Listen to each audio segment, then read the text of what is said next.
Hello, friends. If you're here, then that means that you're working on being a cleaner barista, so much respect to you. Thank you. Today, we're going to be talking about the process of backflushing your espresso machine. Now, what is backflushing and why do we need to do it? Backflushing is a cleaning procedure that helps you clean out the respective components of your espresso machine's group head and prevents blockage and any caking on of kind of gunky oils and stuff. Basically, as you pull shots of espresso, all the oils in the coffee, as well as some of the loose grinds, will get caked onto the shower screen and the little valves inside of your group head.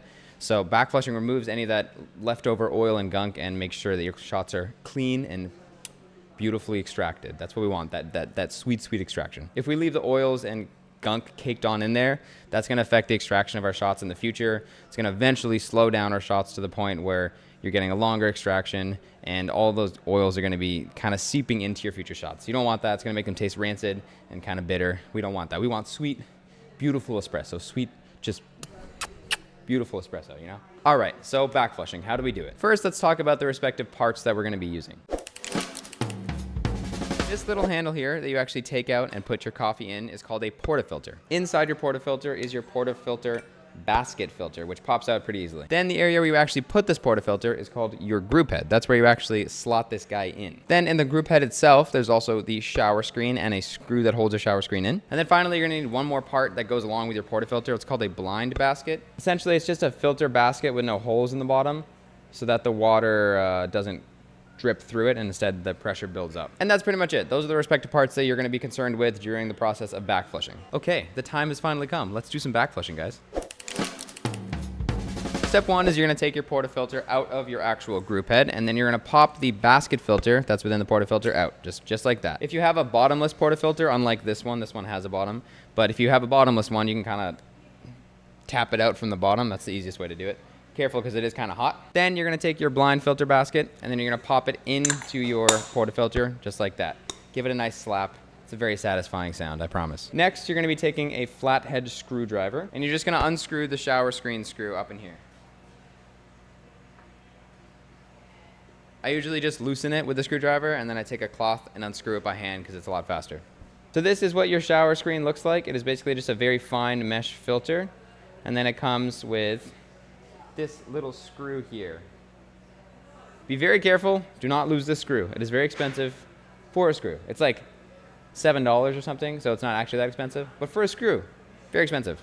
Don't lose it. So you'll notice on dirtier machines that this side of the shower screen, as well as the like little lip along here, gets quite caked on with coffee oils as well as extra grinds.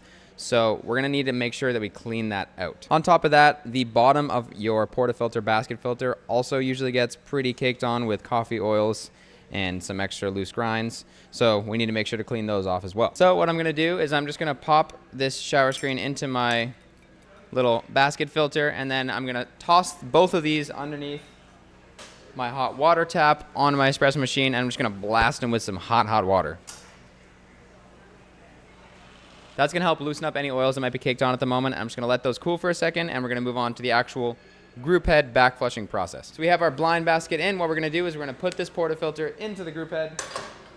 And now the next step depends on what kind of machine you're on. So this one is a bit more manual than your modern day machines. Nowadays, a lot of machines have volumetrics built into them where they have buttons that will automatically dose water and turn off for you.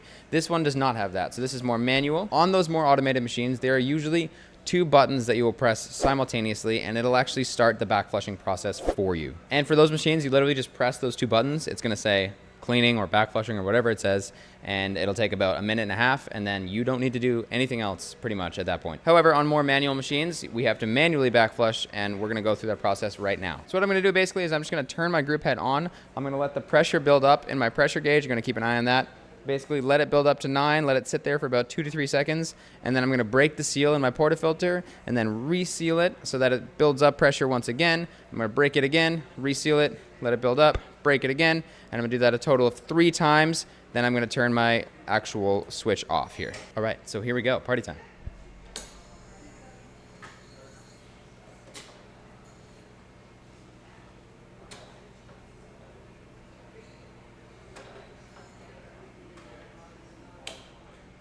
And boom, that is all. Now be careful with this process because as you break the seal, water is going to kind of shoot out and it's very hot and it might run down the handle and burn your hands. So be very careful. Don't burn yourself. If you need to, use a cloth. Then what you're gonna do next is you're just gonna take the portafilter out. There's gonna be some water in that blind basket.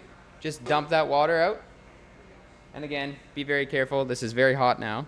So I'm gonna take a cloth, take out this blind basket. Then I'm gonna give this thing a nice thorough wiping, especially around the edges here. And then for these bottom ones specifically, you get a lot of oils on the bottom. So give that a good wipe. If you have a bottomless portafilter, it won't be as bad. Just wipe everywhere else. Next, I'm gonna take this cloth and then wipe the bottom of this group head. And there's kind of some cavities around the outside and the center hole for where the screw goes. So make sure to wrap the cloth around your finger and kind of get up as far as you can and wipe nice and thoroughly in there. Once again, be careful. It's pretty hot up there. So if you have weak fingers, wrap more thoroughly. I've been a barista for a few years, so I no longer have any feeling in my fingers. It's good. Then I'm gonna grab my basket filter and my shower screen that are now cooled off, and I'm gonna bring them over to the sink.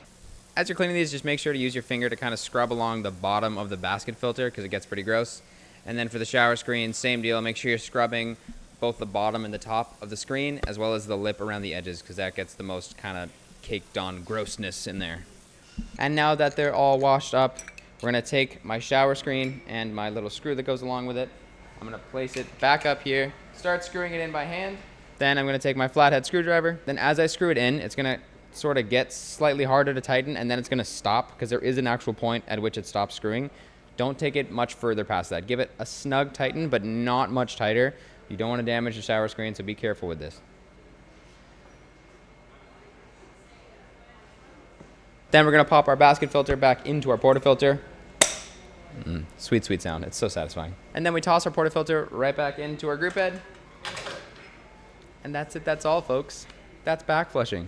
Very easy process. Now what's actually happening during this process essentially is because we have our blind basket in with no holes, the water's dosing and it's coming down and it's expecting to hit those holes right and run through our portafilter, but it's actually hitting this and it's like, oh crap, I can't get through. So it's flushing back up into the group head itself and it's kind of blasting hot water up into that group head, cleaning off any residual oils that are caked on and getting out any loose grinds that might still be up there.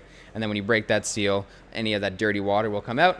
You do it again, you're basically doing 3 cycles of that, rinsing out everything that's up there. When you're working at a busy cafe, you wanna make sure to be doing this at least once every hour. Please, please, please try. It gets caked on so quickly, you can't even imagine how dirty those things get throughout the day. So you wanna do them once an hour. Every group head, once an hour. If you're just working on an espresso machine at home, I'd recommend doing this just maybe once a day if you're pulling a few shots a day or a couple times a week. But if you're working at a busy cafe, once an hour, guys. I'm serious, once an hour, do it.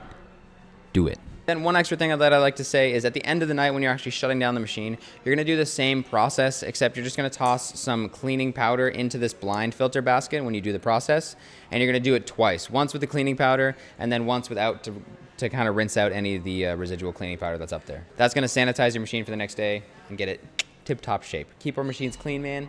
They're expensive. We don't wanna break them. We wanna make sure they last their lifetime. Backflush, do it, it's cool. It's what the kids are doing nowadays. Anyways, thank you guys so much for watching. I appreciate you guys taking the time to learn how to clean your machines properly and take care of them. Much respect to you. And yeah, I'll see you in the next one. Bye, friends.